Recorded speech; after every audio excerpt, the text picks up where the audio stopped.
Hello friends. तो last video में हमने कार्डिनल यूटिलिटी के बारे में पढ़ा था, कार्डिनल यूटिलिटी के बारे में और उसके अजम्पशंस के बारे में। ये सब चीज़ें हम पढ़ चुके हैं। अब इस कार्डिनल यूटिलिटी से ही इकोनॉमिक्स का एक major law, law of diminishing marginal utility derive हुआ है। तो आज की वीडियो में हम इस मेजर लॉ के बारे में पढ़ेंगे, जो कि बहुत इम्पॉर्टेंट लॉ है इकोनॉमिक्स का। तो आइए आज इस law of diminishing marginal utility के बारे में पढ़ते हैं। तो इस लॉ को पढ़ने से पहले आइए सबसे पहले एग्जाम्पल लेते हैं, कॉफ़ी का एग्जाम्पल। मुझे सुबह सुबह से ही कॉफ़ी पीनी होती है। I want my coffee the very first thing in the morning. Okay, तो आइए देखते हैं आज एक पूरे दिन भर में मैं कितनी कॉफ़ी पीती हूँ और उससे मुझे कितनी यूटिलिटी यानी कि सेटिस्फैक्शन और प्लेजर डिराइव होता है। तो मैंने सुबह सबसे पहली जो कॉफ़ी ली है उससे मुझे 15 यूटिल्स की यूटिलिटी मिली है। फिर सेकंड जो कॉफ़ी ली उससे मुझे मिली है 13 यूटिल्स की यूटिलिटी, यानी कि 15 की फर्स्ट से, सेकंड से 13 की। इसी तरीके से थर्ड से मुझे मिली है 8 यूटिल्स की, फोर्थ से मिली है मुझे 0 की, फिफ्थ से मुझे मिली है -2 यूटिल्स की, एंड सिक्स से मिली है मुझे -6 यूटिल्स की यूटिलिटी। यानी कि मुझे हर एक कप से, फर्स्ट कप से 15, सेकंड से 13, इस तरीके से मिली है। आइए अब कैलकुलेट करते हैं मुझे टोटल यूटिलिटी कितनी मिली है पूरे दिन के एंड में। जब मैंने 6 कप्स ऑफ कॉफ़ी कंज्यूम कर ली है तो मेरी टोटल यूटिलिटी कितनी हुई है। तो अगर अपन देखें हर एक कप की टोटल यूटिलिटी निकालते हैं तो फर्स्ट से मुझे 15 ही मिली है।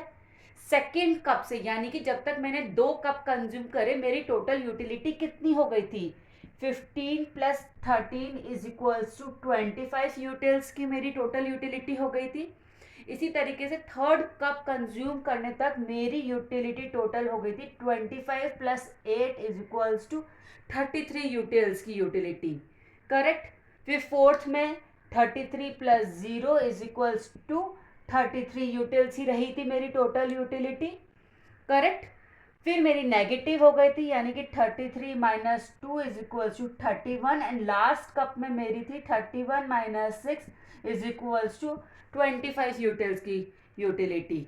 तो ये मेरी टोटल यूटिलिटी है और ये मेरी मार्जिनल यूटिलिटी। अगर आपके पास टोटल यूटिलिटी दे रखी है, आपको मार्जिनल यूटिलिटी कैलकुलेट करनी है, तो आप इसको रिवर्स कर सकते हैं। जैसे 15 सेकेंड की मार्जिनल यूटिलिटी क्या होगी, 25 - 15 = 13। थर्ड कप की मार्जिनल यूटिलिटी 33 - 25 = 8। इस तरीके से हम मार्जिनल यूटिलिटी भी कैलकुलेट कर सकते हैं। आइए अपने टॉपिक पर वापस आते हैं। तो मेरे पास में मैं कप्स ऑफ कॉफ़ी दे रखी हैं, ये मेरी मार्जिनल यूटिलिटी है, ये मेरी टोटल यूटिलिटी है। अब आप देखेंगे मुझे सबसे ज़्यादा सेटिस्फैक्शन और प्लेजर जो था फर्स्ट कप ऑफ कॉफ़ी से मिला था। जो सुबह सुबह मैंने कॉफ़ी पी उससे मुझे सबसे ज़्यादा सेटिस्फैक्शन मिला था, दैट इज़ 15 कप्स। अब हम यहाँ पे मैक्सिमम सेटिस्फैक्शन दिख रहे हैं, तो वो मुझे फर्स्ट कॉफ़ी से मिला है, जो कि मार्जिनल यूटिलिटी को मैं देखूंगी तो पता चलेगा। मैं टोटल यूटिलिटी नहीं देख रही कि टोटल यूटिलिटी मेरी मैक्सिमम कब हुई है, वो 33 यूटिल्स है। मुझे एक कप ऑफ कॉफ़ी से कब मैक्सिमम सेटिस्फेक्शन मिला, वो फर्स्ट कॉफ़ी से हुआ, जो कि मैं मार्जिनल यूटिलिटी में चेक कर रही हूँ। करेक्ट। तो मुझे फर्स्ट सबसे ज़्यादा satisfaction first cup of coffee से मिला। फिर मुझे कम मिला। करेक्ट। थोड़ा कम हुआ, फिर और कम हुआ। फोर्थ में तो भाई 0 ही हो गया था कि भाई मुझे बिल्कुल सेटिस्फेक्शन नहीं मिला था, मैंने जैसे तैसे करके पी ली उसको। और फिफ्थ और सिक्स कप कॉफ़ी पीते पीते तो मेरी हालत ख़राब हो गई थी, मुझे एसिडिटी प्रॉब्लम होने लग गई थी। इस वजह से मुझसे नेगेटिव सेटिस्फेक्शन मिला, मुझे सेटिस्फेक्शन ना मिलके नेगेटिव सेटिस्फेक्शन मिला है उससे। तो ये मेरे 6 कप्स ऑफ कॉफ़ी से कितना सेटिस्फेक्शन मिला है, ये उसकी टेबल है। तो इस टेबल से हम जो एक इम्पॉर्टेंट चीज़ देखते हैं वो ये नज़र आती है कि भाई पहले तो हमें मैक्सिमम सेटिस्फेक्शन मिलता है, फिर हमारा सेटिस्फेक्शन कम होता चला जाता है जब जैसे जैसे हम कंजप्शन अपना बढ़ाते जाते हैं। फिर एक टाइम के बाद में हमारा जो सेटिस्फेक्शन होता है वो बिल्कुल ज़ीरो पहुंच जाता है, एंड देन उसके बाद तो नेगेटिव हो जाता है। और ये केवल मेरा ही नहीं है, अगर मैं केवल कॉफ़ी का या किसी और चीज़ का बनाती हूँ तो उसके साथ में भी यही होगा, अगर मैं कंज्यूम करती जाऊँ। और मेरा ना हो के अगर ये आपका या किसी का भी हम बनाएंगे तो सबका ही कुछ ना कुछ इसी तरीके का चार्ट बनेगा। लेकिन हो सकता है मेरे को फर्स्ट में अच्छा मिला हो, मैं फोर्थ कॉफ़ी पे जो होता है मेरा सेटिस्फेक्शन 0 पहुँच गया, आपका फिफ्थ पे 0 पहुँचे, तो न यूनिट्स जो होंगी वो वेरी कर सकती हैं।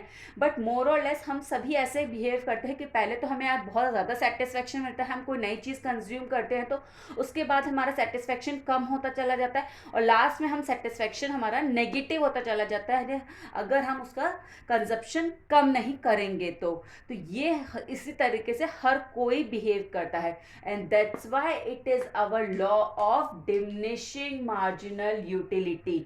यही हमारा law of diminishing marginal utility है, जो कि ये कहता है कि अगर हम किसी यूनिट्स का, किसी भी गुड का कंजप्शन इंक्रीज करता चले जाते हैं तो हमारे एडिशनल यूनिट्स कंज्यूम करने से जो हमें यूटिलिटी डिराइव होगी that will keeps on declining, that will keep on declining if we consume the extra unit of that good। तो यानी कि हम किसी गुड का कंजप्शन करते चले जाते हैं तो एडिशनल यूनिट कंज्यूम करने से जो हमें सेटिस्फेक्शन मिलेगा वो डिक्लाइन होता चला जाएगा। This is our law of diminishing marginal utility. तो बहुत ही सिंपल सा लॉ है और लेकिन बहुत ही इम्पॉर्टेंट लॉ है जो हर जगह काम आता है। तो होप ये एग्जाम्पल से आपको बहुत अच्छे से क्लियर होगा कि हमें कितना सेटिस्फेक्शन कैसे मिल रहा है और ये लॉ कैसे बिहेव करता है। अब अगर हम इस टेबल को देखें तो हमें maximum satisfaction, maximum total utility 33 units की मिली है। करेक्ट, दिस इज हमारा maximum total utility. Correct, this is maximum total utility जो कि हमें 33 यूटिल्स की मिली है थर्ड यूनिट कंज्यूम करने पे, थर्ड एंड फोर्थ पे।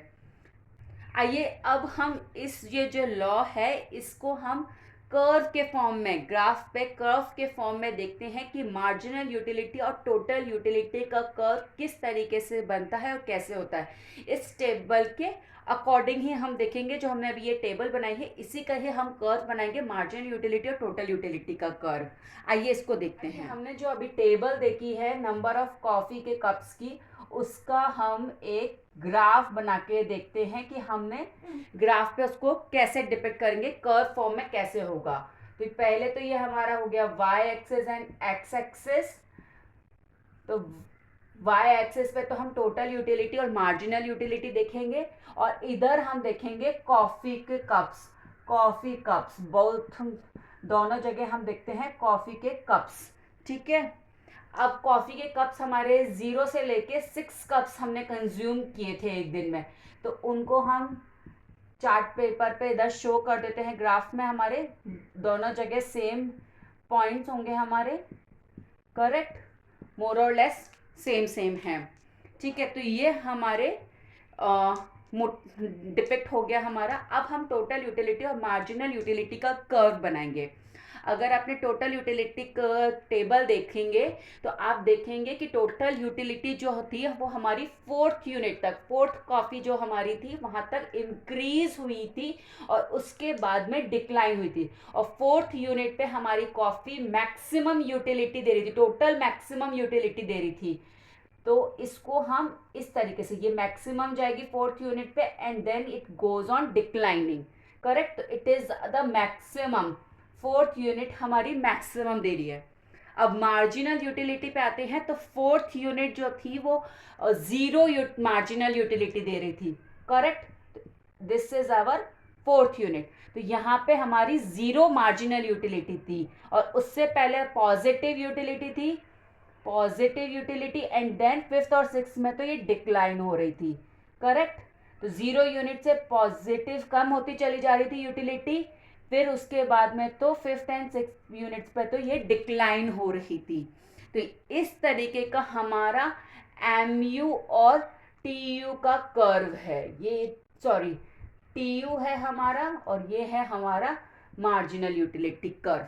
तो ये हमारे मार्जिनल यूटिलिटी और टोटल यूटिलिटी का कर्व है जो कि हमने कॉफ़ी के कप से डिराइव किया है। ये इसी तरीके का कर्व होता है।